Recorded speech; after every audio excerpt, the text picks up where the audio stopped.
Ho fallito quasi tutti i miei obiettivi del 2022. In quanti facciamo i buoni propositi per l'anno che verrà, no? Il 1° gennaio oppure gli ultimi giorni di dicembre. E io a volte li facevo, ma niente di serio.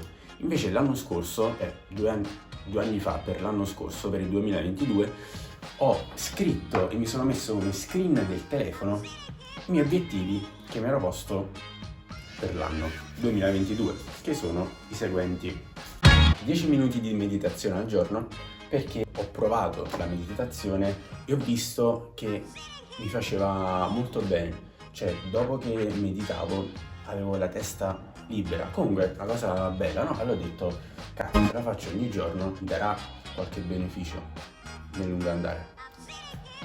L'ho fatto? No. Il secondo obiettivo, laurearmi, visto che avrei dovuto fare il terzo anno, quindi l'anno giusto, tra virgolette, per laurearsi nella triennale, perché dopo al terzo anno uno si laurea. Però non ce l'ho fatta, perché sono andato fuori corso, che sono stato stupido, non ho seguito 2 corsi e non ho potuto più seguire durante l'anno, non mi sono più laureato. Leggere 25 libri, visto che da un paio d'anni a questa parte la mia media di libri letti all'anno era più o meno quella 20-25 libri. Li ho letti? No, li ho letti solo 6. Parlare di meno solo con chi merita, perché io sono uno che parla, ma parla tanto e non solo, cioè non ci sarebbe nulla di male nel parlare, a parte la logorroicità e le persone a cui dà fastidio.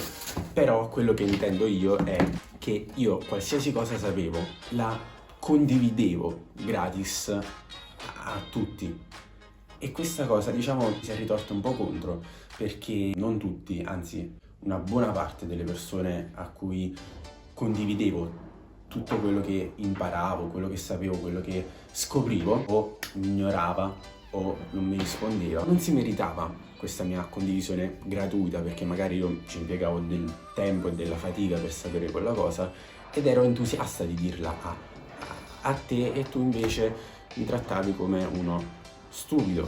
Quindi l'ho fatto? No, ho continuato a parlare a tutti quanti. Quarto obiettivo su 5 fallito. L'ultimo, partire per fare l'animatore nei villaggi. Questo l'ho fatto. Quindi faccina, felice, e devo dire che è stata la più grande sorpresa di quest'anno in assoluto, la cosa più importante e che mi ha cambiato. Cioè, ho fallito 4 su 5 dei miei obiettivi, dei miei cioè non erano buoni propositi, erano proprio effettivamente obiettivi dell'anno. È stato un male? È stata una cosa brutta? No, ora vi spiego perché. 10 minuti di meditazione al giorno, va bene, sarebbe stato buono farlo, non l'ho fatto. Laurearmi, non l'ho fatto, vabbè, ho prolungato un anno. In questo anno ho scoperto che potevo fare l'Erasmus e mi sono candidato per fare l'Erasmus. Ancora non mi hanno accettato, quindi però ho la possibilità di andare in Erasmus per ben 2 anni, cioè sì, per entrambi i 2 anni del biennio, invece che uno solo se mi fossi laureato. Quindi questa è un'opportunità in più. Quindi laurea no, però opportunità più 1. Visto che non mi sono laureato, ho fatto anche la mia prima opera a teatro. Io ho parlato sempre di laurea, ma non ho detto cosa studio. La mia università è il conservatorio.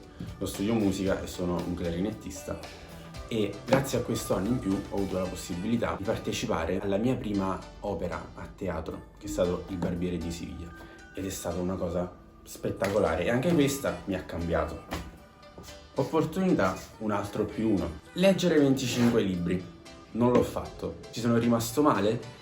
No, perché l'anno scorso sì, ho letto più di 25 libri, ma il valore che mi hanno dato quei 25 libri non si avvicina nemmeno alla metà del valore complessivo che mi hanno dato i 6 libri che ho letto in quest'anno, perché ho scoperto il mio autore preferito e ho letto tutti i suoi libri, e ho letto altri libri che mi hanno dato del valore assurdo, quindi ho letto di meno anche per mancanza di tempo, perché sono stato 3 mesi fuori a fare l'animatore, sono stato 3 mesi a fare il barbiere di Siviglia e quindi avevo effettivamente molto meno tempo, ma nonostante ciò ho letto questi 6 libri che mi hanno cambiato anche questi, quindi anche questi 6 libri invece dei 25 mi hanno dato un'altra opportunità. Avevo un altro obiettivo che era aprire un canale YouTube. L'ho fatto? No, nel 2022, perché l'ho aperto ora, nel 2023. E forse è stato meglio così, perché forse non era ancora pronto. Quindi magari se l'avessi iniziato l'anno scorso non mi sarebbe piaciuto, non avrei visto i risultati, avrei mollato. Quindi questa è un'altra opportunità. In conclusione, fallendo 5 obiettivi su 6, 5 li ho falliti. Ci sono rimasto male? No. E grazie a questo ho scoperto che magari buoni propositi sì, ma non mi porrò più obiettivi veri e propri per l'anno che verrà, 31 dicembre o il 1 gennaio, perché sostanzialmente durante l'anno, cioè durante la vita, soprattutto di un essere abbastanza giovane, di mezza età come me, non puoi mai programmare un intero anno e dire io in quest'anno farò 1, 2, 3, 4 e poi magari ci rimani di merda se non lo fai e succede altro. Ma succede altro e tu devi cogliere le occasioni. Cioè io in quest'anno ho totalmente cambiato la mia prospettiva del prossimo futuro, grazie alla scoperta dell'animazione, del villaggio.